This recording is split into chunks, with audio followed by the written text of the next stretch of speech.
चलिए हम सीधे तेहरान चल रहे हैं। तेहरान से हमारे साथ अब्बास साहब है। अब्बास साहब, हिंदी बोल लेते हैं आप? जी बिल्कुल, नमस्कार। अरे चलिए चलिए, ये तो हमारी खुशकिस्मती है कि हमारे साथ ईरान के पत्रकार, आप इस वक्त तेहरान से हैं। मुझे ये बताइए क्योंकि आप इस वक्त सबसे इम्पोर्टेंट हैं। मुझे लगता है कि इस वक्त हिंदुस्तान में अगर किसी को खबर चाहिए अंदर की तो इस चैनल को देखे और अब्बास साहब को सुने। अब्बास साहब, ये बताइए इस वक्त ताजी स्थिति क्या है, ताजा हालात क्या हैं ईरान में? ताजा हालात देखिए, नया डेवलपमेंट वो ये है कि अमेरिका ने हमले की जिम्मेदारी कबूल की है कि उसने तीनों जगहों पर हमला किया, फोर्दो, नतंज और इस्फहान, जो एटमी साइट्स हैं। अमेरिका इस हमले में शुरू से शामिल रहा है। ये ईरान का असेसमेंट, ईरान के अधिकारियों का असेसमेंट है और कभी भी बड़े पैमाने पे शामिल हो सकता है अमेरिका। इसके बारे में भी ईरानी लीडरशिप को और फोर्सेस को अच्छी तरह से अंदाजा था। सबको ये पता था कि इजराइल जैसे जैसे अपने डिफेंस में कमजोर पड़ेगा, डिफेंस का मतलब ये है कि उसने जो एग्रेशन किया है, ईरान उस पर जो रिटेलिएट कर रहा है, और रिटेलिएशन सारी दुनिया ने देखा है, उसकी फुटेज सामने आ चुकी हैं। तो ईरान को ये अच्छी तरह से अंदाजा था। तो ईरान के लिए कोई सरप्राइज नहीं है कि अमेरिका इसमें दाखिल हुआ है। अब ये हुआ है कि जो न्यूक्लियर डिपार्टमेंट से जुड़े लोग हैं, उनके बयान अभी इस वक्त आए हैं, चूंकि न्यूक्लियर साइट पर हमला हुआ है। उसके बाद लोगों में एक चिंता उत्पन्न होनी स्वाभाविक थी कि भाई कहीं ये रेडियो एक्टिव लीकेज तो नहीं हुआ है। तो उन्होंने इत्मीनान दिलाया है जो अधिकारी हैं कि इन इलाकों के आसपास जो लोग भी रह रहे हैं वो सुकून से रहें, किसी तरह से पैनिक ना हो, परेशान ना हो, इसलिए कि इनकी हिफाजत का इंतजाम काफी पहले किया जा चुका था। यहाँ से जो सेंसिटिव सामग्री थी उसको ये इस सिनेरियो को पहले से एंटिसिपेट करते हुए वहां से कहीं और हटाया जा चुका है। इसलिए नागरिक वहां से बेफिक्र होकर रहें, जहां अपनी जगह पर रह रहे हैं। किसी भी तरह की कोई ऐसी सिचुएशन होगी तो बताया जाएगा। मतलब आप अब्बास साहब ये कह रहे हैं, अब्बास साहब आप ये कह रहे हैं कि आप लोगों को अंदाजा था कि हमला करेगा अमेरिका, इसलिए आप लोगों ने उन साइट्स पे जहां पर हमला हुआ सेंसिटिव चीजें पहले से वहां से हटा दी। एग्जैक्टली यही बयान आया है और ये जिम्मेदारी भरा बयान इसलिए है कि इन साइट से कुछ फासले पर, कुछ किलोमीटर्स की दूरी पर लोग रहते हैं, तो उनको इत्मीनान दिलाया गया है कि आप बेफिक्र होकर अपनी जगह पर रहें। तो ये एक जिम्मेदाराना बयान है, लिहाजा उस पर कोई शक की गुंजाइश नहीं बनती है। कोई भी गवर्नमेंट, कोई भी लीडरशिप अपनी पब्लिक के सिलसिले में जाहिर है इस तरह का बयान पूरी जिम्मेदारी से ही देती है। आप इस वक्त तेहरान में हैं। तेहरान में इस वक्त क्या पैनिक है? क्योंकि मुझे जो इत्तला तेल अवीव से आ रही, वहां पर सारी जनता बंकर के नीचे। क्या तेहरान में लोग बंकर्स के अंदर हैं? वहां भी पैनिक है? क्योंकि इस तरह का एक बयान आ रहा था, मैं तो देख के आपको हैरत पड़ गया। आप मुस्कुरा रहे हैं, वहां जंग चल रही, सब घबरा हम रहे, आप मुस्कुरा रहे हैं, तो कमाल हो रहा है।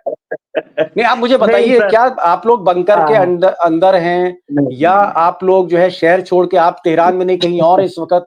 मुझे जरा असलियत तो बताइए साहब। हाँ जी, हम तेहरान में हैं सर, अपनी फैमिली के साथ तेहरान में है, हमारे बच्चे हमारे साथ हैं और हम अपनी बिल्डिंग में, हमारा 4th फ्लोर है। अभी मैं गाड़ी ड्राइव करके आया हूँ, करीब 10-12 किलोमीटर, 15 किलोमीटर के आसपास है।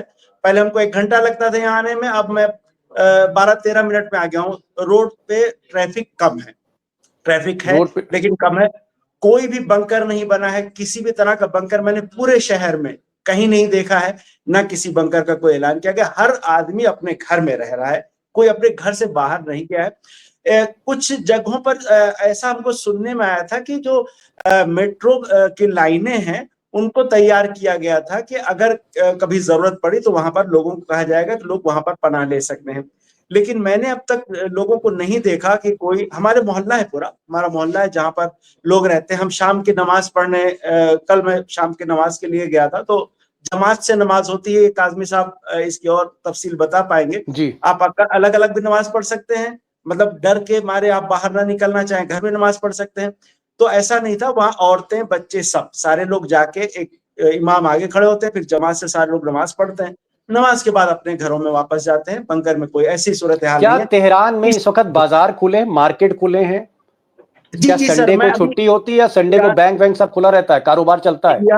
यहाँ पर सर जुमे को छुट्टी रहती है, संडे को तो छुट्टी यहाँ पे नहीं रहती है। लेकिन बाजार की बात यह है कि हम अभी 8 बजे, यहाँ के ईरान के 8 बजे नहीं, इंडिया के 10 बजे हम अपनी वाइफ के साथ गए, तो हमको कुछ सामान चाहिए था, सब्जी वब्जी, तो वो सारा जहाँ में सब्जी मार्केट और इस तरह की चीजें हैं, तो हम जाके हमने वो खरीदा। हमने रोटी खरीदी, रोटी के पैकेट अपना वहां पे, रोटी यहाँ बाहर ही पकती है, लोग बाहर से ले आते, खरीद के उन लोग को हमने घर पहुंचाया, फिर अब वापस अपना काम पे आ गए। एक चीज और मैं जानना चाह रहा हूं कि खामेनेई जो हैं, लोग कह रहे हैं कि साहब वो ईरान छोड़ के कहीं और चले गए हैं, जो आपके सर्वोच्च नेता हैं, सुप्रीम लीडर ऑफ ईरान, कि वो कहीं और चले गए हैं, बाहर हैं। क्या वो लगातार आर्मी के लोगों से, मिलिट्री के लोगों से खामनेई साहब मिल रहे हैं? और क्या खामनेई साहब ने जो अभी ऐलान किया, उनका इरादा क्या लग रहा है बात साहब? अब क्या इजराइल पर हमले और तेज होंगे, और क्या अमेरिकन बेसिस पर ईरान हमले कर सकता है? क्या स्थिति है? क्योंकि आप वहीं के पत्रकार हैं, मुझे लगा इससे अच्छा और बेहतर और कौन हो सकता है बताने वाला। हमारा सौभाग्य है सर कि आपके प्रोग्राम में है और बता रहे हैं, ये बात लोगों तक पहुंच रही है। जाहिर है ईरान के शुभचिंतक भारत में भी बड़ी संख्या में है, तो बड़ी उम्दा हिंदी बोलते हैं आप अब्बास साहब। अरे सर, मैं लखनऊ से करीब मेरा थोड़ा सा घर है, आप ही के कहाँ के रहने वाले हैं आप? अकबरपुर के पास हमारा एक छोटा सा गांव, वैसे बॉम्बे में फैमिली शिफ्ट हो गई है, तो वहीं से। और तो ईरान में कब से आप रिपोर्टिंग कर रहे हैं? सर मैं 2000 से हूँ, सन 2000 से यहाँ पर। 25 साल? जी जी जी जी जी बिल्कुल। वो सवाल आपका है, मैं ऐसे आपको बताऊं कि हम एक बार लेबनान की मिसाल देखते हैं सर। जब लेबनान पे इजराइल ने अटैक किया, वहां की लीडरशिप वहां से हटी नहीं। अमेरिका ने यमन पे अटैक किया, तो यमन की जो लीडरशिप है, वहां के अब्दुल मलिक अल हौसी, वहां के जो अंसारुल्लाह है, जिनको हुती कहा जाता है, वो ग्रुप, वो लीडरशिप वहां से हटी नहीं। तो ईरान पर अटैक होता है। ईरान बहुत बड़ा मुल्क है, काफी बड़ी एक ताकत है, एक रीजनल पावर है। कोई सवाल ही पैदा नहीं होता कि मतलब कहीं 1%, आधा फीसद भी दिमाग में नहीं आना चाहिए कि कोई मुल्क छोड़ के या शहर छोड़ के चला जाएगा। बेशक कहीं सुरक्षित जगह पे जाएंगे, कि जाहिर है मुल्क की जो क़यादत करनी है, इस वक्त लीडरशिप की जरूरत है। एक चीज और जानना चाह रहे थे, क्या आपको लगता है कि इस वक्त ईरान जो है वो पूरी ताकत के साथ जो है वो पलटवार करेगा? नंबर 1। नंबर 2, हमने अभी तक 3 मिसाइलें देखी हैं, फतह मिसाइल, सेजिल मिसाइल और अभी कद्र मिसाइल। क्या ईरान के तोपखाने में अभी और भी जबरदस्त मिसाइल्स हैं? सर मैं एक तो ये बताऊंगा कि ईरान इस जंग को, यानी जब अमेरिका इसमें शामिल हो गया है, ईरान चाहेगा कि ये जंग धीरे धीरे लंबा खींचे। अमेरिका के लिए भी और इजराइल के लिए भी ये मुमकिन नहीं होगा कि ज्यादा, उनके पास जो भी पावर है वो ये कि एक बार की बड़ा हमला करें, उसी पे काम तमाम हो जाए। तो ईरान की ये कोशिश होगी कि इनके पास टारगेट्स का पूरा बैंक जो है वो काफी अच्छा है, काफी बड़ा है, कि कहाँ कहाँ को हिट करना है, वो पूरी लिस्ट तैयार है। अभी यहाँ पर उसकी ग्राफिक्स वगैरह भी जारी हुई थी कि जिनको अटैक किया जा सकता है। तो ईरान ईरान एक्चुअली इस जंग को जीतना चाहता है, हारना नहीं चाहता। तो ये नहीं करेगा कि बड़ा हमला हुआ तो उसके जवाब में बड़ा सा हमला करके एकदम से काम, यानी कोई जज्बाती बात यहाँ पर नहीं होने वाली है। ईरान को यह है कि हमें इस जंग को सुकून से लड़के, चूंकि हमारे एग्जिस्टेंस का मसला है, चूंकि आप ये देखिए यहाँ पर ईरान में जो इस वक्त सोच है वो ये है कि ये जंग अगर हम हारे तो ईरान ईरान नहीं रहेगा, ये सीरिया हो जाएगा, जो टुकड़ों में बटा हुआ है। कहीं पर कोई है, कहीं पर कोई है, कहीं इजराइल घुसा हुआ है, कहीं अमेरिका घुसा हुआ है। इस वक्त ईरान की जितनी भी फोर्सेस हैं, वो सारी की सारी इस वक्त एकजुट है कि ईरान को बचाना है। ईरान के अंदर ही नहीं, ईरान से बाहर भी जो ईरानी है, मैं अभी अमेरिका में कुछ जो ईरानी थे उनके बयान देख रहा था, एक प्रोग्राम में वो शामिल थे, एक इनका एक यूट्यूब चैनल है उसमें, तो वो यही कह रहे थे कि इस वक्त हम जहां भी हैं, जो भी कर सकते हैं, हमें ईरान के लिए लड़ना है, एक सिपाही बन के, एक फौजी बन के। तो ईरान इस जंग को जीतेगा, इसके लिए स्ट्रेटेजी रहेगी, और स्ट्रेटेजी हो सकता है हमको कुछ मरहलों में देखने में आए। ये हो सकता है देखने में ना आए कि आज अटैक हुआ तो कल ईरान उससे बड़ा अटैक फौरन कर दे, लेकिन ये देखने में आएगा कि ईरान बहुत ही प्रिसाइसली अटैक करेगा, और कहाँ अटैक करना है कि जिसका असर ज्यादा हो, गहरा हो, उसको सोच के अटैक करें। अब्बास भाई, आप हमारे साथ बने रहिए। मैं थोड़ा दोस्तों को बता दूं कि अब्बास साहब इस वक्त तेहरान से लाइव हैं, अपने अपार्टमेंट से वो हमसे बातचीत कर रहे हैं। उन्होंने कुछ देर पहले उन्होंने कहा कि वो मार्केट गए थे, वहां पर बाजार खुले हुए हैं, जुमे यानी फ्राइडे के दिन वहां छुट्टी होती, संडे के दिन कारोबार चलता है, ट्रैफिक थोड़ा सा कम है वहां पर, ये उन्होंने बताया। संडे के दिन थोड़ा ट्रैफिक कम है, लेकिन पूरी जो है लाइफ एकदम नॉर्मल है। कोई बंकर में पब्लिक नहीं है, कोई ईरान या तेहरान छोड़ के बाहर नहीं जा रहा है, और ईरान अब अपनी इस जंग को आगे बढ़ाएगा, ये वो कह रहे हैं। मैं चाहूंगा अमरेश भाई, आपके जहन में कोई सवाल हो? काजमी साहब, आप कुछ पूछना चाह रहे हो? क्योंकि इस वक्त समझ लीजिए एक बहुत बड़ा करिश्मा है कि हम सीधे तेहरान से बात कर रहे हैं, जहां कुछ देर पहले जहां पर बम्बार्डमेंट हुआ है, जो अमेरिका कह रहा है, और मुझे लगता है पूरी दुनिया तेहरान को देख रही है। और तेहरान के एक बहुत ही उम्दा रिपोर्टर जो हमारे हिंदुस्तान से ताल्लुक रखते हैं, हमारे साथ लाइव में। काजमी साहब कुछ पूछना चाहेंगे? उसके बाद अमरीश साहब आप भी पूछिए इनसे। जी अहमद अब्बास साहब, ये बताइए कि इस वक्त जो जो कैबिनेट वगैरह की कोई मीटिंग की कोई खबर आई है क्या?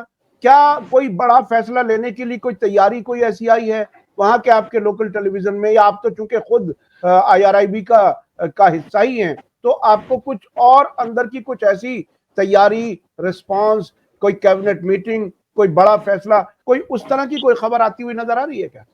यहाँ पर देखिए, जो स्ट्रक्चर है सिस्टम का, उसके बारे में थोड़ा सा बताऊंगा ताकि ये चीज हाँ, जाए लोगों को पता लग जाए। जी जी, इसी से ये रिलेटेड है।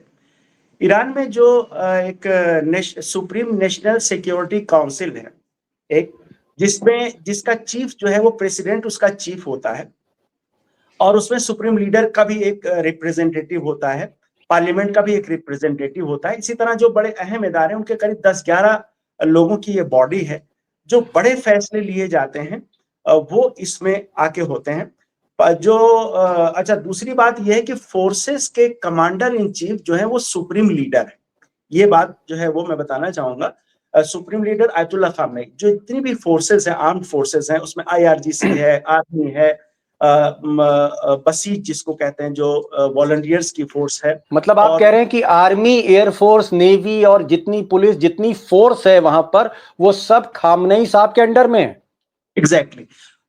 तो प्रेसिडेंट का काम ये होता है कि मुल्क चलाना है, और उसकी मीटिंग हुई थी अभी 2 दिन पहले। उस मीटिंग में ये फैसला किया गया कि भाई हमें ये देखना है कि जंग के हालात है, ना दवाओं की कमी होनी चाहिए, ना खाने पीने की चीजों की कमी होनी चाहिए। अगर किसी के घर को नुकसान पहुंचा है तो फौरी तौर पर उसके रहने का इंतजाम, यानी किसी अटैक में कोई बिल्डिंग, अगर क्योंकि रहायशी इलाके भी हिट हुए, तो उनको फौरन इंतजाम किया जाए, और ये कि आगे उनको मतलब ये स्थायी इंतजाम करके दिया जाए कि ये ऐसा ना हो कि वक्ती तौर पर किसी जगह पर है तो उनका गवर्नमेंट, अलग अलग जो डिपार्टमेंट हैं, जो रोड का सेक्शन है, रोड ट्रांसपोर्ट का जो शोबा है, वो एक लेडी है, उसकी मिनिस्टर हैं, वो अपनी जिम्मेदारी देख रही है, दवाओं का और इस तरह की चीज।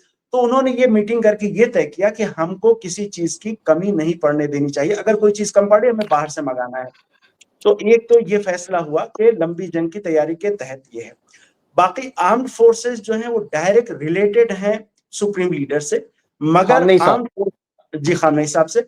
उनको इस्तेमाल कैसे करना है, क्या करना है, कार्रवाई क्या करनी है, ये फैसला होगा सर्वोच्च राष्ट्रीय सुरक्षा काउंसिल परिषद, राष्ट्रीय सुरक्षा परिषद में, जिसमें ये सारे लोग एक साथ बैठते हैं। बड़ी पॉलिसीज वहां बनती हैं, जो इनकी विदेश नीति है उस पर भी वहीं पर डिस्कशन होता है, वो फैसला होता है, फिर वो कन्वे हो जाता है जो रिलेटेड फोर्सेस हैं उनको, कि वो उसको अप्लाई करें। जी मिश्रा साहब पूछें कुछ? मैं यही पूछना चाह रहा था कि जिन इलाकों में US ने स्ट्राइक किया है, चाहे इस्फहान हो, नातांज हो, फुद्रो हो, हमको रिपोर्ट आ रही है कि उसमें जो एक्टिविटी दिखनी चाहिए वो दिख नहीं रही है। रेडियो एक्टिविटी, सिस्मोग्राफ, जो एक पूरा एक उसमें रीडिंग होती है, जो एक होता है सस्पिशियस एक्टिविटी, जो एक SAR रिपोर्ट आती है, वो कुछ भी नहीं आई है। ना ही अमेरिका ने कुछ रिलीज किया है, जो इंफ्रारेड फ्लेयर्स ने। तो इसकी क्या सच्चाई? जब ये कुछ हुआ ही नहीं है तो एक्चुअली हैज अमेरिका मतलब रियली स्ट्रक ईरान? और अगर किया है तो फिर उसका ईरान की तरफ से डैमेज असेसमेंट क्या है? देखिए, असेसमेंट ये है कि जो ऑन द ग्राउंड है, जो इंफ्रास्ट्रक्चर ऑन द ग्राउंड है, उसको नुकसान पहुंचा है। लेकिन अंडरग्राउंड काफी बड़ा इंफ्रास्ट्रक्चर है, उसको नुकसान नहीं पहुंचा है। लेकिन इसके बावजूद अंडरग्राउंड जो सेंसिटिव पदार्थ था उसको हटा दिया गया है, पहले ये ऐलान किया गया है। अब ये है कि अमेरिका ने ये अटैक किया है। अमेरिका ने ये अटैक किया है, ये असेसमेंट है कि अमेरिका यहीं पर रुकेगा नहीं, यानी अगर उसने अभी खाली ऊपर नुकसान नहीं पहुंचाया, हमला कर दिया और उसके बाद जो है ये मान लिया जाए चले भाई ठीक है कोई बात नहीं, इतना बड़ा हमला नहीं था, तो यहाँ लेकिन ये असेसमेंट है कि अमेरिका यहाँ नहीं रुकेगा। अमेरिका को एक्चुअली जवाब देना है ऐसा कि वो आगे हमला करने की गलती ना करे, या अगर करना चाहे तो उसे पता रहे कि उसको कितनी कीमत चुकानी पड़ेगी। ये पूरी स्टेज है। नहीं, ये बहुत महत्वपूर्ण है, क्योंकि मैं अभी देख रहा हूं कि जो ईरान ने जो मिसाइल छोड़ी है, नेस जोइना नाम के एक इजरायली सेटलमेंट पूरा तबाह हो गया है, और वहां पर उनका नेशनल बायोलॉजिकल रिसर्च इंस्टीट्यूट था। एक और भी आपसे सवाल है कि जो वाइजमैन इंस्टीट्यूट को नष्ट किया, माइक्रोसॉफ्ट को किया, आज एक बायोलॉजिकल रिसर्च इंस्टीट्यूट पूरा उड़ा दिया गया है, और ये बड़ा हमला है, क्योंकि इसमें एक एंटायर नेबरहुड नेस जोइना का चला गया है।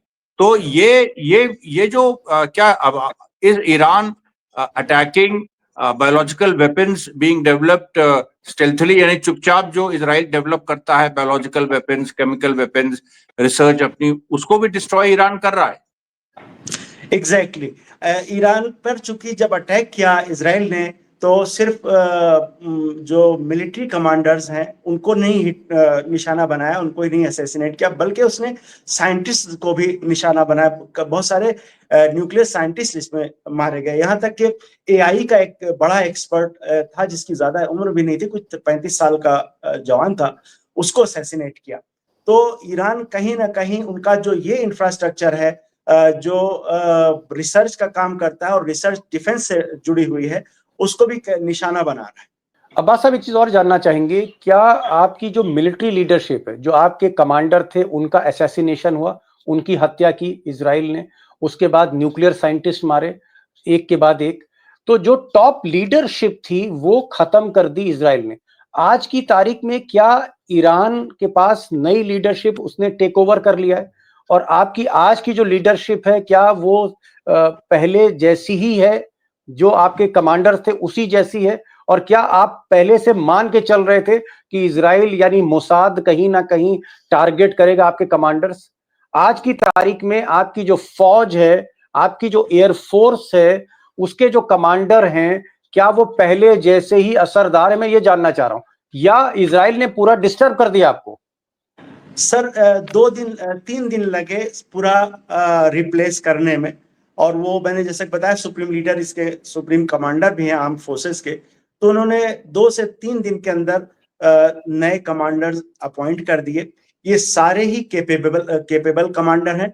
चूंकि इजराइल अब पहले भी असैसिनेशन करता रहा है, एक 10-12 साल पहले भी उसने इस तरह के हमले ईरान के अंदर करवाए थे, तो ये तैयारी हमेशा रहती है कि जो बड़ा कमांडर है उसके बाद कम से कम 3 से 4 रैंक इस तरह से रहती है कि वो रिप्लेस होते चले जाएं, यानी अगर उसको मारा गया तो उसके बाद दूसरा, वो मारा गया तीसरा, इस तरह की तैयारी पहले से रहती है, मतलब, और वो चीज हो गई। अच्छा, मैं इस पे एक सबूत ये है सर कि जैसे ही पहले हमले में इतने बड़े कमांडर्स जब मार दिए गए और कुछ घंटे लगे, 16-17 घंटे लगे ईरान का रिटेलिएशन शुरू होने में, जो रिटेलिएशन आज हो रहा है वो ये वाले कमांडर्स कर रहे हैं जो उनकी जगह पर आए, तो इससे नए कमांडर हैं, जो नए कमांडर हैं।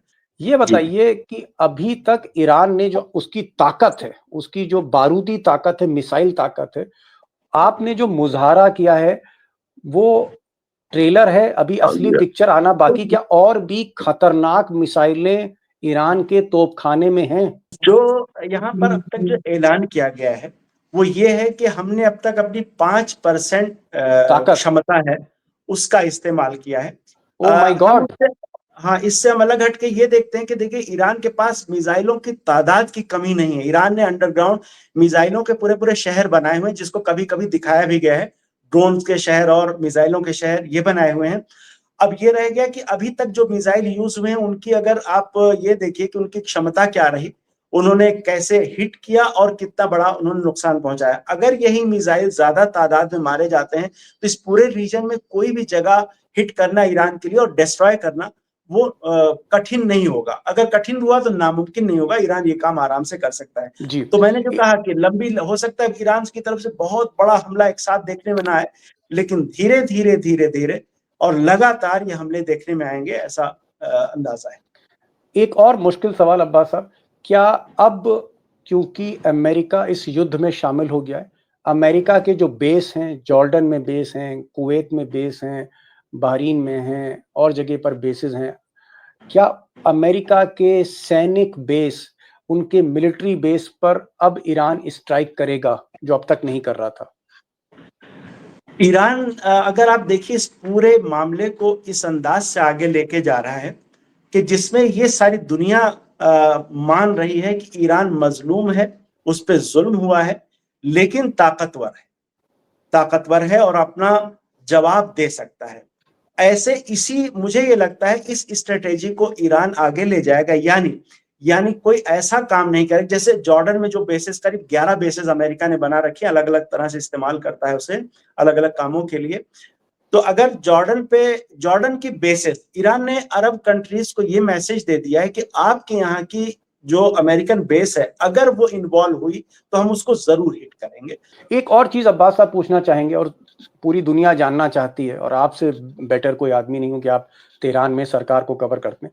मुझे एक चीज ये बताइए कि क्या आज की तारीख में अगर बातचीत होती है, कंप्रोमाइज होता है, तो ईरान की तरफ से क्या शर्तें, किन शर्तों पर कंप्रोमाइज हो सकता है? अमेरिका के सामने आपने क्या शर्तें आपको रखनी है?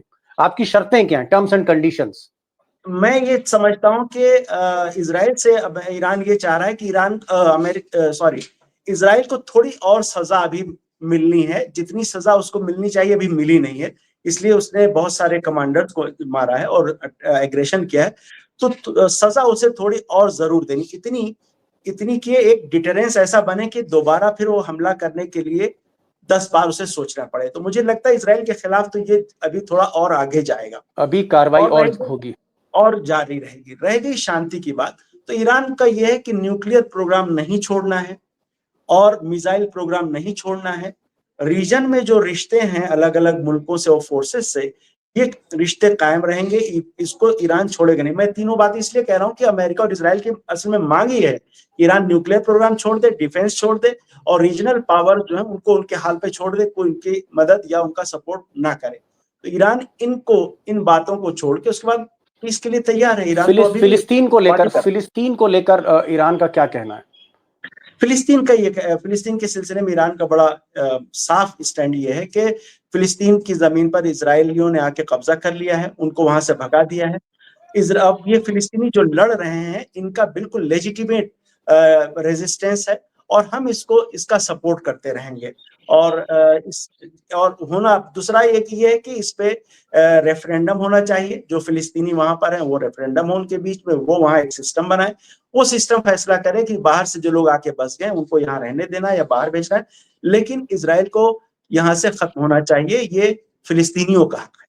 क्या ईरान फाइनली जब टेबल पर बैठेगा अमेरिका के साथ इस जंग में, जब एक युद्ध विराम होगा, क्या ईरान ये भी कहेगा कि सैंक्शंस अमेरिका हटाए, नंबर 1, और नंबर 2 जो न्यूक्लियर प्रोग्राम है उसको क्या ईरान ड्रॉप करेगा या न्यूक्लियर प्रोग्राम को आगे बढ़ाएगा? न्यूक्लियर प्रोग्राम को छोड़ना बहुत मुश्किल है सर। यानी अब तक के जो स्टेटमेंट आते रहे हैं सुप्रीम लीडर के, बाकी सारे लोगों के, उनका ये है कि हम इसे छोड़ेंगे नहीं किसी भी कीमत पे और इसे हमें जारी रखना है। तो मुझे बड़ा मुश्किल लगता है कि ये अगर ईरान इसको छोड़ देता तो अब तक डील हो गई होती। अमेरिका तो यही चाह रहा था कि पूरा लीबिया स्टाइल में पूरा इंफ्रास्ट्रक्चर खत्म हो जाए न्यूक्लियर, तो हम जो है वो डील कर लेंगे, इस तरह की बात थी। लेकिन ये भी पता है कि लीबिया ने ये किया, उसके बाद लीबिया का क्या हुआ आप जानते हैं, सारी दुनिया तो हिस्ट्री है। तो ईरान को ये पता है अगला स्टेप फिर मिसाइल है, मिसाइल पावर, चूंकि इजराइल नहीं चाहता कि इस पूरे रीजन में कहीं भी किसी के पास ऐसी ताकत हो जो इजराइल के एग्रेशन का जवाब दे सके। अब्बास साहब, अमेरिका ने जो हमला किया रात में, 4 जगह स्ट्राइक की, क्या उसमें ईरान के कुछ लोगों के मरने की खबर है, घायल होने की खबर है? वो डेटा आपके पास है? अब तक जो बयान आया है उसमें यही था। वहां के कुम के एमपी है, मेंबर ऑफ पार्लियामेंट, उनका बयान था। उन्होंने कहा कि हमने ये देखा कि अब तक एक भी किसी के मारे जाने की कोई खबर नहीं है। कोई खबर नहीं है। जी। और कुल मिलाकर अब तक कितने लोग इस जंग में, जब से जंग चल रही है पिछले कुछ दिनों से, ईरान के कितने लोग उसमें हताहत हुए हैं, कितने लोग मारे गए? इसमें 250 के करीब आए हैं। मैंने जो आखिरी वो देखा था, आंकड़ा देखा था, तो 250 के आसपास लोगों के मारे जाने का था आंकड़ा। और लेकिन बीच-बीच में फिर बढ़ता है, चूँकि कुछ लोग जो ज़ख्मी रहते हैं उनकी कभी खबर आ जाती है तो बढ़ जाता है आंकड़ा, लेकिन 250 के आसपास जी। की अब तक रिपोर्ट है। क्या अब्बास साहब, आप खामनेई जो सर्वोच्च नेता हैं ईरान के, उनसे आप हाल फिलहाल में मिले, आपकी उनकी मुलाकात हुई? क्या आपने कभी इंटरव्यू किया? क्या आप खामनेई साहब से मिले हैं? मैं कम से कम 20 से 25 बार वहाँ से जाके अपना रिपोर्टिंग मतलब कर चुका हूँ। 20-25 बार आप खामनेई से मिले हैं? अब बहुत-बहुत, चूँकि मैं जुड़ा रहा हूँ उस मीडिया से भी, khamenei.ir से भी जुड़ा रहा हूँ। चलिए, आप गिनना बहुत मुश्किल है। दफा मिले। मुझे एक चीज बता दीजिए, मेरे दोस्त हमारे साथ देख रहे हैं, जो जी। लेटेस्ट खामनेई का जो लेटेस्ट बयान है, जो उन्होंने टीवी पे बयान दिया है, जी। उसका कुल मिलाकर अर्थ क्या है, उसका मतलब क्या है, वो थोड़ा अगर आप बता पाएं कि क्या मैसेज खामनेई ने दिया है और क्या चाहते हैं वो अब? जी, जी। लेटेस्ट मैसेज उनका जो था उसमें 3-4 बातें बड़ी अहम थी। एक तो सबसे पहले उन्होंने पब्लिक की तारीफ की, मुल्क के अवाम की, कि आपने इन हालात में जैसा बिहेवियर करना चाहिए, यानी ठंडे रहना, शांत रहना और सुकून से हालात को फेस करना, वो उसकी बहुत तारीफ। उसके अलावा फिर एक्चुअली उन्होंने कौम से ही वो जो खिताब था ना, नेशन को उन्होंने एड्रेस किया था। उन्होंने एक तो पहले तारीफ की, दूसरी उन्होंने कहा कि देखिए हमारे ऊपर एग्रेशन हुआ है और हमारे कई कमांडर्स जो है वो मार दिए गए हैं, लेकिन उनको रिप्लेस कर दिया गया है। आप मुतमईन रहिए, इत्मीनान रखिए कि जो कार्रवाई होनी चाहिए वो कार्रवाई अंजाम दी जा रही है।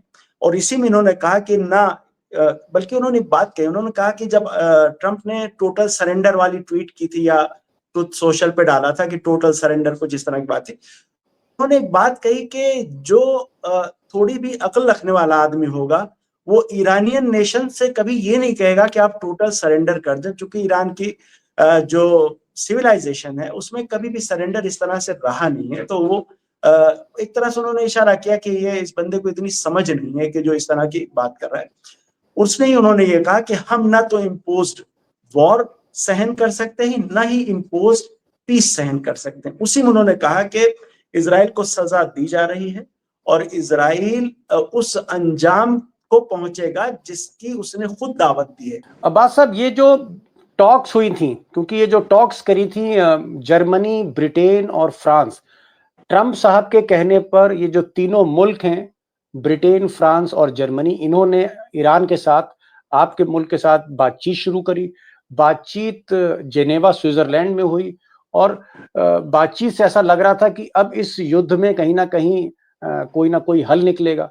लेकिन हमने देखा कि इस बातचीत के होते ही ट्रंप ने हमला कर दिया। तो ये जो बातचीत थी, जिसमें ईरान के फॉरेन मिनिस्टर स्विट्जरलैंड गए हुए थे, फ्रांस और ब्रिटेन और जर्मनी की बातचीत क्या टूट गई? क्या ईरान को उनकी शर्तें मंजूर नहीं थी? क्या हुआ ये जो बातचीत चल रही थी 24 घंटे एक्चुअली पहले? जी, जी। एक्चुअली क्या है, ये अलग-अलग तरह के हथकंडे अपना रहा है अमेरिका, कि वो जो उसका गोल है उसे अचीव कर ले किसी तरह से। यानी ईरान का न्यूक्लियर प्रोग्राम खत्म हो जाए, फिर डिफेंस। तो एक तो बातचीत का भी जो यूरोपियंस प्रपोज़ल लेके आए थे, वो प्रपोज़ल कोई ये नहीं था कि चले आप बातचीत कर लेते हैं और आप मुल्क में अपना न्यूक्लियर प्रोग्राम चलाएँ, सिविलियन न्यूक्लियर प्रोग्राम, और बात आगे बढ़ जाए। वो भी यही बात लेके एक तरह से अमेरिका का मैसेज वो कन्वे करना चाह रहे थे कि आप इसको छोड़ दें और उसके बाद जो है वो बात आगे बढ़ती है। तो ईरान को एक्चुअली इस पे भरोसा नहीं है। यूरोपियंस की अगर बात है, देखिए वो अलग ही अमेरिका से अलग हट के वो कोई बड़ी डील कर नहीं सकते। बल्कि वो तो यूँ ही छटपटा रहे थे कि पूरे मामले में हमको न्यूक्लियर टॉक से अलग कर दिया गया है, तो चाह रहे थे किसी न किसी तरह से वो उनकी रिलेवेंसी बन जाए तो उन्हें शामिल कर दिया जाए। लेकिन उससे अलग कोई लाइन लेना बड़ा मुश्किल नज़र आता है। तो इसीलिए एक्चुअली वो बात अमेरिका की ही दोहरा रहे थे, इसलिए कोई उसमें रिज़ल्ट निकलने की उम्मीद नहीं। आपके यहाँ अमेरिका ने अटैक किया है और अटैक करने के बाद आप चंद घंटों में लाइव आ गए, और आपने लाइव के बाद ये भी कहा कि कुछ देर पहले आप बाजार गए थे। तेहरान में बाजार खुले हैं, वहाँ कारोबार चल रहा है, बैंक्स खुले हुए हैं, रेस्टोरेंट खुले हुए हैं, कोई बंकर में नहीं है, और अब्बास साहब हमारे साथ सीधे लाइव हैं तेहरान के मोहल्ले से, अपने अपार्टमेंट से। मुझे लगता है कि बहुत बहुत शुक्रिया कि आप आए और ऐसे हालात के बीच में आए जब लोग फोन तक नहीं उठाते। थैंक यू सो मच, और मैं चाहूंगा कि आप आगे भी बढ़े, हमारे साथ बने रहें।